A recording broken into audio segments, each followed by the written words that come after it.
What is up, everybody? This is not clickbait. This is a very serious story. I just got back from Florida. My dad got a new boat, as you've probably seen in some of the videos, and one of his early times taking it out, which was just a couple weeks before I went down there, he had a bad accident on the boat. So it's I'm sure, boat owner's fear is for something like this to happen. And he was injured. He did have to go to the hospital. He was badly cut. I'm going to get into that right now. I'm telling the story because he didn't really want to get into it too much afterwards. He told me what happened, and it was really, really scary. Like I said, it's not clickbait. He was very close to getting seriously injured, if not worse.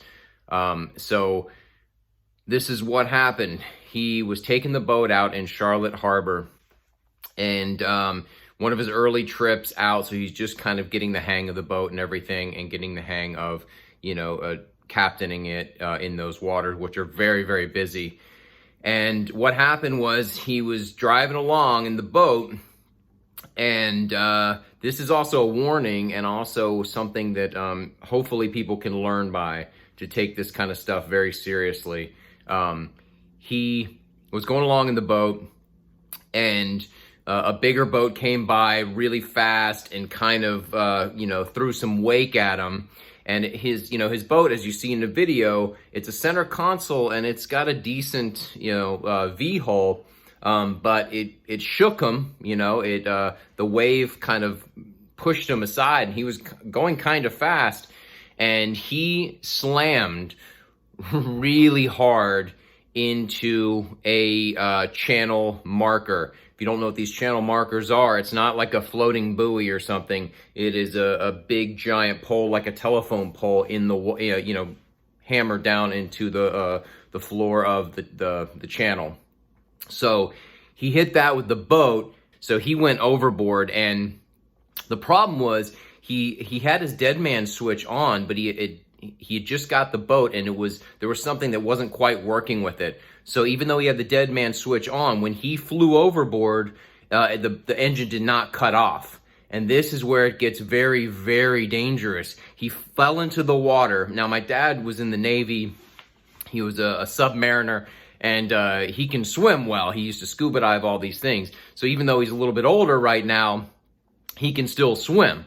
So for some reason, this is what he tells me, he was able to remain very calm, even though the boat was still engaged and started going around in circles. He just had to get out of the way. So he swam out of the way to make sure the boat did not hit him, obviously, and just kind of swam deep, further into the channel. And the boat started going around in circles. He just got out of the way. Luckily for him, another boat passing by saw him and saw that he needed help, and it kind of came over, and his boat was, kind of headed towards more shallow water, which was a good thing. This other boat picked him up, and this was another very dangerous situation, and this is the part where he could have been killed. The guy in the other boat who was trying to help, motored over to help him. My dad had to go to the back of the guy's boat to try to climb up, but the guy did not disengage his engine. And this is where things got serious. My dad was trying to climb onto the back of the guy's boat, and his propeller was still going. And it caught my dad's shorts and sucked his leg into the propeller. And the blade sliced his leg up really good, mostly in the shin area. So the guy pulled him onto the boat. He's bleeding everywhere. Luckily, it did not hit an artery in his leg. It just hit him in the shin, caused a really deep gash, and made him bleed everywhere. But luckily, it was not, in his thighs or anything, because, they called the Coast Guard or the police or whatever by the time he got on the boat, but they didn't show up for a while. So, the guy took, rescued him. And then another guy came along, and he was like, "Hey, I can get your boat for you. I've done this before."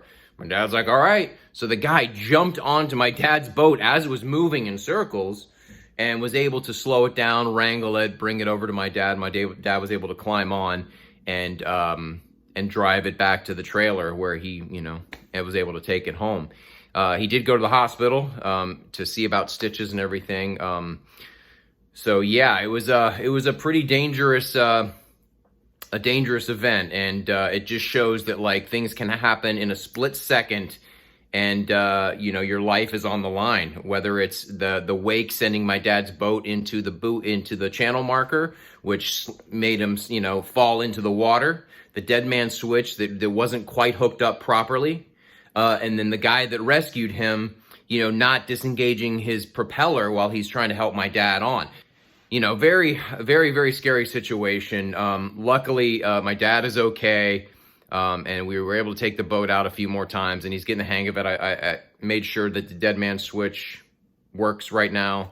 So just be careful out there. In the blink of an eye, bad things can happen, and it can turn dangerous. You can get seriously injured, or it could turn deadly as well. So just be careful out there, everyone. Respect everyone else's space and the fact that we're all out on the water together. And everyone, just be careful. Check your gear, and that's all I got to say. Thank you so much. I'm glad my dad is okay. I'll see you guys tomorrow. First boating in Stewart on the boat on the old Rose. What do you think? We're upright for now, right?